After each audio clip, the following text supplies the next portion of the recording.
morning, grade 6. Our lesson for today is about the figure of speech, onomatopoeia, simile, and metaphor.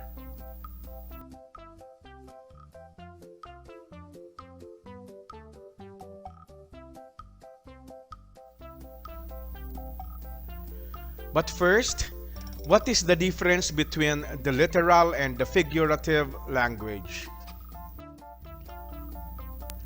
Literal language means it is the actual dictionary meaning of a word.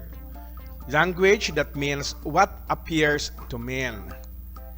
It's conforming to the most obvious meaning of a word, phrase, sentence, or story.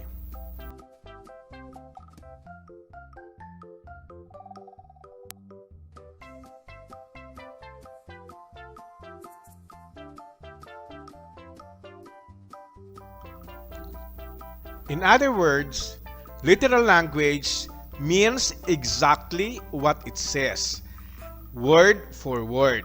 Example, the United States is a large country. What does it mean?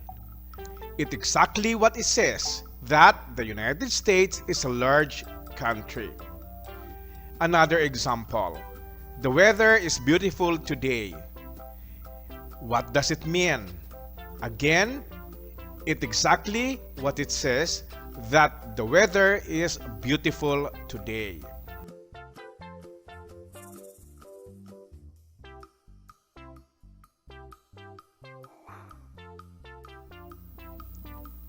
While figurative language means language that goes beyond the normal meaning of the words used. It is based on or making use of figures of speech or metaphorical. It represented by a figure or symbol.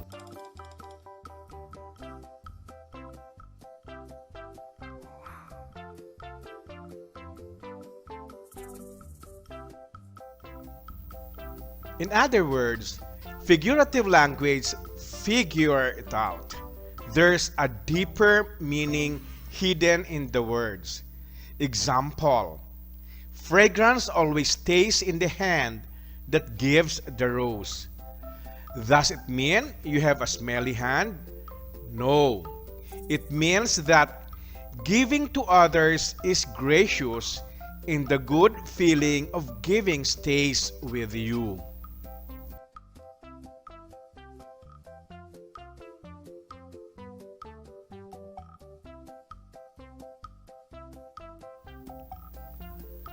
What is figures of speech?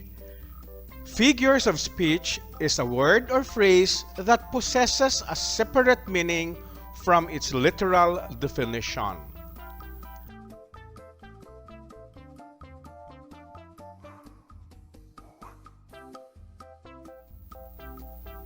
Number 1. Onomatopoeia. Onomatopoeia is the term for a word that sounds like what it is describing.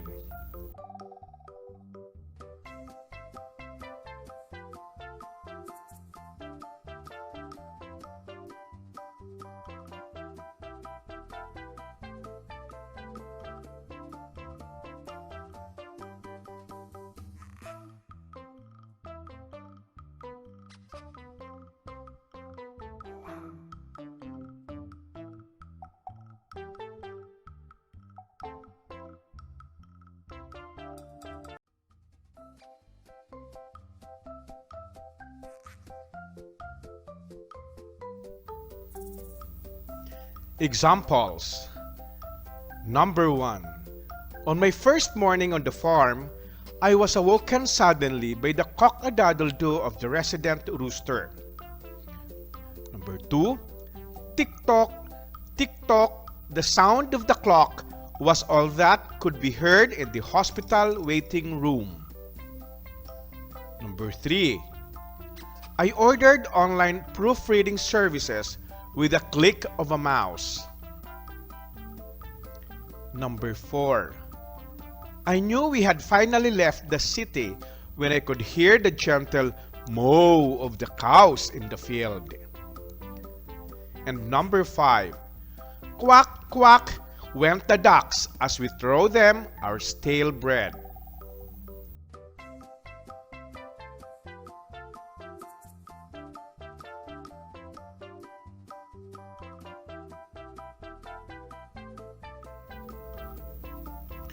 Number 2.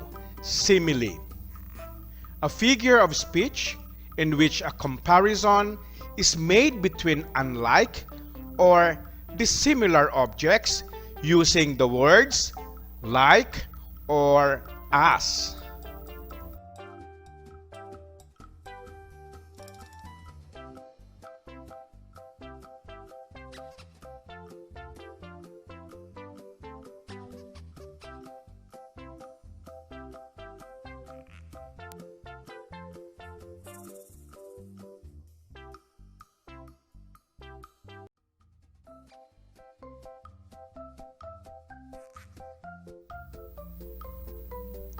Example: friends are like parachutes. If they aren't there the first time you need them, chances are you won't be needing them again.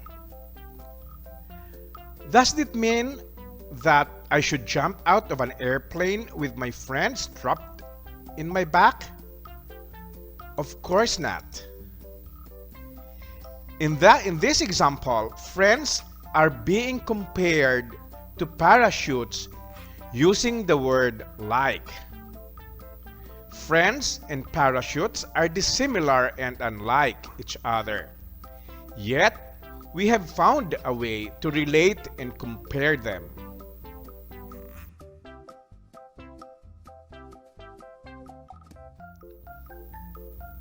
And number 3, metaphor.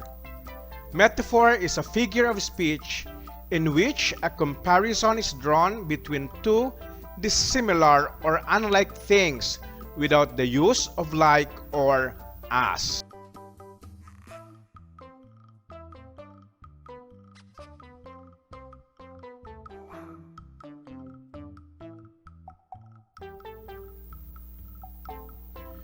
For example, a good laugh is sunshine in a house. Does this mean that a laugh is actually light from the sun? Absolutely not. It means that a good laugh is being compared to sunshine by saying that it is a sunshine. A good laugh and sunshine are dissimilar and unlike things being compared to each other. Thank you for listening. God bless you. See you again next time.